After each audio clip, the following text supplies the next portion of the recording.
স্বাদ না ভোলার মতো একেবারে অবাক করা এই চিকেনের রেসিপিটা আপনি একবার এভাবে বানিয়ে খেলে এই রেসিপিটার আপনি ভক্ত হয়ে যাবেন। হ্যালো এভরিওয়ান, আসসালামু আলাইকুম। আজকে আমি আপনাদেরকে তৈরি করে দেখাবো খুবই মজাদার চিকেনের অসাধারণ একটা রেসিপি। এই চিকেনের স্বাদ কিন্তু আপনার মুখে লেগেই থাকবে, এটি আমি গ্যারান্টি দিয়ে বলতে পারি। এই চিকেন রান্নাটা এতটাই মজার যে এভাবে আপনি একবার চিকেন রান্না খেলে আর অন্যভাবে খেতেই চাইবেন না। তো আশা করছি রেসিপিটা আপনাদের সবার কাছে বেশ ভালো লাগবে। তবে চলুন এবার তাহলে শুরু করা যাক। তো রেসিপিটি করার জন্য আমি এখানে নিয়ে নিয়েছি 11 পিস মাঝারি সাইজের চিকেন। এই চিকেনের পিসগুলোকে আমি আগেই ভালোভাবে পানির সাহায্যে ধুয়ে পরিষ্কার করে নিয়েছি। এবারে আমি একটা ছুরির সাহায্যে এই চিকেনের পিসগুলোর গায়ে এরকম করে একটু দাগ কেটে দিচ্ছি, যেন সবগুলো মশলা খুব সহজে চিকেনের ভিতর ঢুকতে পারে। আমি সবগুলো চিকেনের পিসকে একইভাবে ছুরির সাহায্যে দাগ কেটে নিব। দেখতেই পাচ্ছেন আমি কিন্তু সবগুলো চিকেনের পিসকে ছুরির সাহায্যে দাগ কেটে নিয়েছি। এবারে এই চিকেনের পিসগুলোকে আমি একটা বাটির মধ্যে তুলে নিচ্ছি। এবারে আমি এখানে একটা পাটার মধ্যে নিয়ে নিচ্ছি একটা পেঁয়াজের অর্ধেকটা। যেহেতু আমার চিকেনের পরিমাণটা কম, তাই আমার পেঁয়াজের পরিমাণটাও কম লাগছে। তবে আপনারা চিকেনের পরিমাণ অনুযায়ী সব মশলার পরিমাণটা বাড়িয়ে কমিয়ে দিয়ে দিবেন। এবারে এখানে আমি নিয়ে নিচ্ছি 10-12টার মতো ছোট সাইজের রসুনের কোয়া। এবারে নিয়ে নিলাম এক টুকরো আদা, নিয়ে নিলাম 2টি কাঁচামরিচ। এবারে নিয়ে নিলাম পরিমাণ মতো কিছুটা ধনিয়া পাতা। এবারে আমি একটা শিলের সাহায্যে এই সব কিছুকে একটু প্রথমেই থেতো করে নিচ্ছি। এবারে প্রথমেই আমি এগুলোকে একটু থেতো করে নিয়ে এরপর শিলের সাহায্যে এগুলোকে একেবারে মিহি করে বেটে নিব।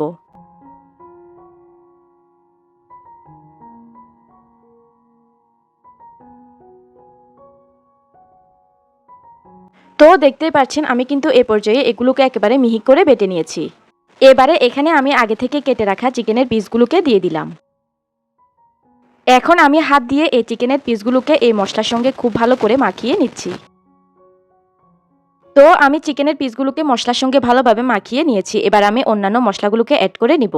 এবারে এখানে আমি দিয়ে দিচ্ছি নর্মাল 4 চামচে করে 1 চা চামচ পরিমাণ লাল মরিচের গুঁড়া, দিয়ে দিচ্ছি 1 চা চামচ পরিমাণ ধনিয়ার গুঁড়া, দিয়ে দিচ্ছি হাফ চা চামচ পরিমাণ রেডিমিক্স মুরগির মাংসের মশলা।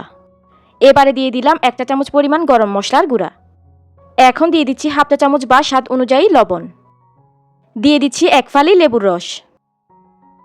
এবারে দিয়ে দিচ্ছি 2 টেবিল চামচ পরিমাণ সয়া সস, দিয়ে দিব 2 টেবিল চামচ পরিমাণ টমেটো সস।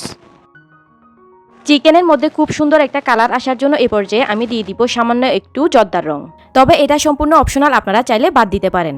এখন দিয়ে দিব একটা ডিম। এই ডিমটা কিন্তু এই চিকেনের মধ্যে অবশ্যই দিতে হবে, এতে করে স্বাদটা অনেকটাই বেড়ে যাবে। এবার আমি হাতের সাহায্যে সবকিছুকে খুব ভালো করে মাখিয়ে নিব। খেয়াল রাখতে হবে এ পর্যায়ে যেন একটু সময় নিয়ে খুব ভালো করে সবগুলো মশলাকে চিকেনের সঙ্গে খুব ভালো করে মাখিয়ে নেওয়া হয়। এ পর্যায়ে কিন্তু তাড়াহুড়া করে মাখিয়ে নিলে কিন্তু চিকেনের স্বাদটা ভালো হবে না। তো এখন কিন্তু আমি সময় নিয়ে খুব ভালো করে চিকেনগুলোকে মাখিয়ে নিয়েছি। এবারে এই চিকেনের পিসের মধ্যে আমি সবার শেষে দিয়ে দিব 1/4 কাপ পরিমাণ ময়দা।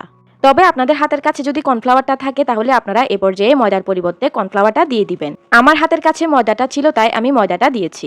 এবারে আমি ময়দা দেওয়ার পর চিকেনের পিসগুলোকে আবারও ময়দা দিয়ে খুব ভালো করে মাখিয়ে নিচ্ছি। তো এখন কিন্তু আমার চিকেনের পিসগুলোকে ময়দা দিয়ে খুব ভালো করে মাখিয়ে নেওয়া হয়ে গিয়েছে। এবার আমি এই চিকেনের পিসগুলোকে কোনো প্রকার রেস্টে না রেখে ভাজতে চলে যাব চুলায়। সেজন্য চিকেনের পিসগুলোকে এই পর্যায়ে আমি একটা বাটির মধ্যে নিয়ে নিলাম। চুলায় এখানে আমি একটা প্যানের মধ্যে পরিমাণ মতো সয়াবিন তেল ভালোভাবে গরম করে নিয়েছি। তেল ভালোভাবে গরম হয়ে যাওয়ার পর আমি চুলার আঁচটাকে মিডিয়াম টু লো হিটে করে দিয়েছি। এই চিকেনের পিসগুলোকে ভাজতে আমি চুলার আঁচটাকে প্রথম থেকে শেষ পর্যন্ত মিডিয়াম টু লো হিটেই রাখবো। এবারে এই গরম তেলের মধ্যে আমি আগে থেকে মশলা মাখিয়ে রাখা চিকেনের পিসগুলোকে একটি একটি করে দিয়ে দিচ্ছি। আর এই চিকেনগুলোকে ভেজে নেওয়ার জন্য কিন্তু অবশ্যই ডুবো তেলই লাগবে, কম তেল দিয়ে কিন্তু এগুলোকে ভেজে নেওয়া যাবে না। এবারে যখন চিকেনের একটা পাশের এরকম একটু কালার চলে আসবে তখন আমি চিকেনগুলোকে উল্টিয়ে দিচ্ছি। চিকেনের পিসগুলোকে উল্টিয়ে দেওয়ার পর এবারে চিকেনের এই অপর পাশটাকেও আমি সময় নিয়ে খুব ভালো করে ভেজে নিব। চুলার আঁচটাকে কিন্তু মিডিয়াম টু লো হিটে রেখেই এই চিকেনগুলোকে ভেজে নিতে হবে। চুলার আঁচকে বাড়িয়ে এগুলোকে ভেজে নিলে এগুলোর ভিতরে কিন্তু কুক হবে না, ভিতরে কাঁচা কাঁচা ভাবটা থেকে যাবে।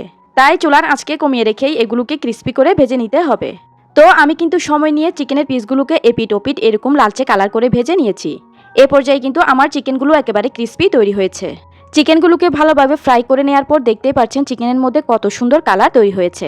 আমার চিকেনগুলো ভালোভাবে এই পর্যায়ে ফ্রাই করে নেওয়া হয়ে গিয়েছে। এবার আমি এগুলোকে ভালোভাবে তেল ছেঁকে একটা প্লেটে উঠিয়ে নিব। ভিউয়ার্স, আমার রেসিপিটা যদি আপনাদের কাছে ভালো লেগে থাকে তাহলে কিন্তু ভিডিওতে অবশ্যই একটা লাইক দিয়ে দিবেন। ভিডিওটি অবশ্যই আপনাদের ফ্রেন্ডস অ্যান্ড ফ্যামিলির মাঝে বেশি বেশি শেয়ার করে দিবেন। তো ভিউয়ার্স, দেখতে তো পেলেন খুবই সহজে খুবই কম উপকরণে তৈরি করে ফেললাম Chinese restaurant style chicken fry. এই চাইনিজ রেস্টুরেন্ট স্টাইল চিকেন ফ্রাইটা আমরা যে কোনো রেস্টুরেন্টে খুবই দাম দিয়ে কিনে খাই। দেখতে তো পেলেন খুবই কম উপকরণে আমি আজকে আপনাদের সঙ্গে এই চাইনিজ রেস্টুরেন্ট স্টাইল চিকেন ফ্রাইয়ের রেসিপিটা শেয়ার করলাম। এই চিকেন ফ্রাইটা বানানো খুবই সহজ, কিন্তু খেতে অসম্ভব মজার। বাসায় মেহমান এলেও এই চিকেন ফ্রাইটা আপনারা খুবই সহজে খুবই কম সময়ে বানিয়ে দিতে পারবেন। আর যে কেউ কিন্তু এই চিকেন ফ্রাইটা খেয়ে আপনার রান্নার প্রশংসা করবেই। এই চিকেন ফ্রাইটা খেতে এতটাই মজার যে এটা ভাত, পোলাও, নান, রুটি, পরোটা সবকিছুর সঙ্গেই খুব ভালোভাবে জমে যায়। চাইলে এমনি এমনি সস দিয়েও খাওয়া যায়। তো বরাবর মতো আশা করছি রেসিপিটা আপনাদের সবার কাছে বেশ ভালো লেগেছে।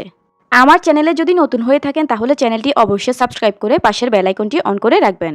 এতক্ষণ সঙ্গে থাকার জন্য অসংখ্য ধন্যবাদ জানিয়ে আমি তাহলে আজকে এখানেই বিদায় নিয়ে নিচ্ছি। আল্লাহ হাফেজ।